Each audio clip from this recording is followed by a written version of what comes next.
Welcome back to Fox 43 AM Live. Joining us now is Justin Gordon, West Point graduate and member of the Museum of the Kansas National Guard Board of Directors. A bit of a tongue twister right there. You've got it, Dane. Thanks for having me today. Good morning. Thank you for joining us. We were talking before the show. You got some exciting stuff coming up here on Saturday, the 22nd annual Heartland Military Day on June 10th. Give us the details on this event. You know, what brought it about? What's been going on in these past 20-some years? Right. So 25 years ago or so, we opened our museum doors, and then shortly after that, we decided to have an event bringing in a lot of former veterans and service members and reenactors. And really, it was to display the 160 years of the Kansas National Guard history, things that have occurred over the last 160 years. And it's expanded over years, and there's food from 7 o'clock in the morning until when you leave in the afternoon. So a good opportunity to learn more about the Kansas National Guard, as well as for veterans and service members to reconnect and meet new people.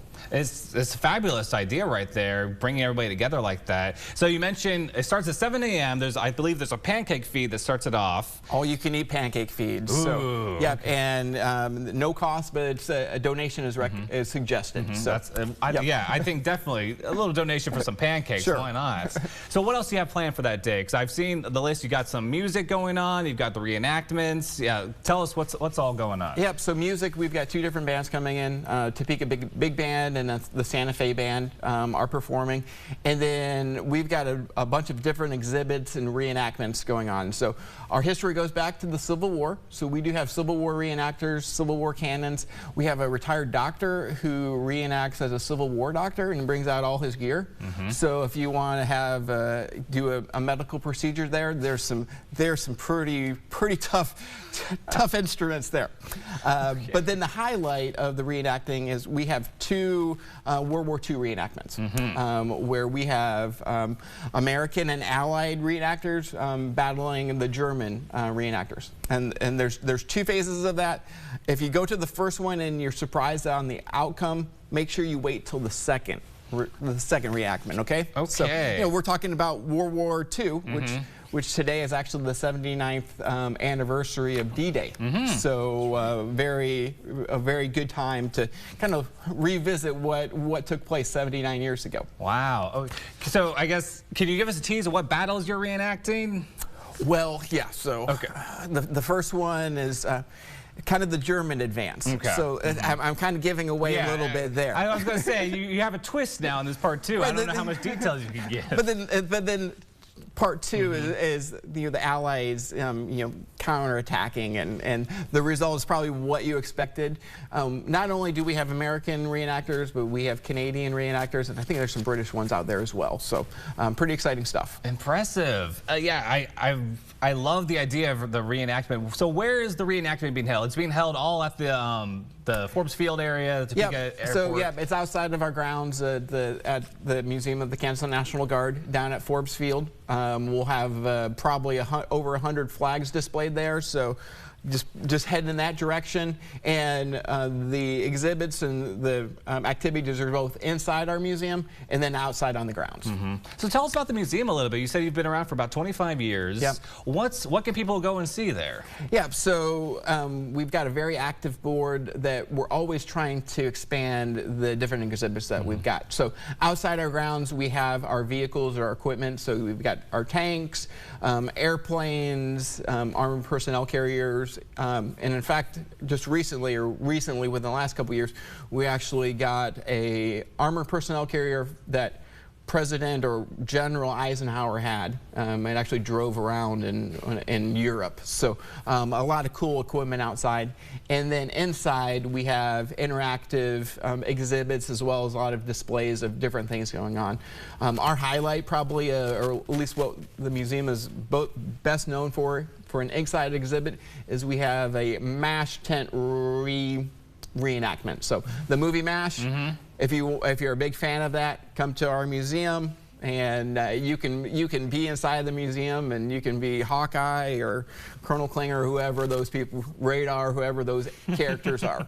Well, that does sound like a lot of fun right there. So that'll be also available to see on Saturday? Yeah, everything for our museum will be available, free admission, so there's no cost to come in. So come out and join us, and you can spend hours there just exploring the different exhibits. That's amazing. So it starts at 7, it goes till 2, right? Yep. 2. And what time are the reenactments if people want to see those? Yep. I believe the first one's at 10:30, and then the second one's around 1. Okay. So, and I think I was looking at the sheet at one point, like half an hour long or so. Yeah, about half an hour. I think that's a perfect time for. I'm just so fascinated with the reenactments here. Like, how long does it take for the actors to prepare for that? Yeah, those actors, I mean, they do different events throughout the summer, and this is one of their highlights, though, because not all of their events they can do this full simulation reenactment. So they're very excited to come here and join us. What would you say is your favorite part of the Heartland Military Day? Yeah, I would say so. Kind of visiting some of the former veterans.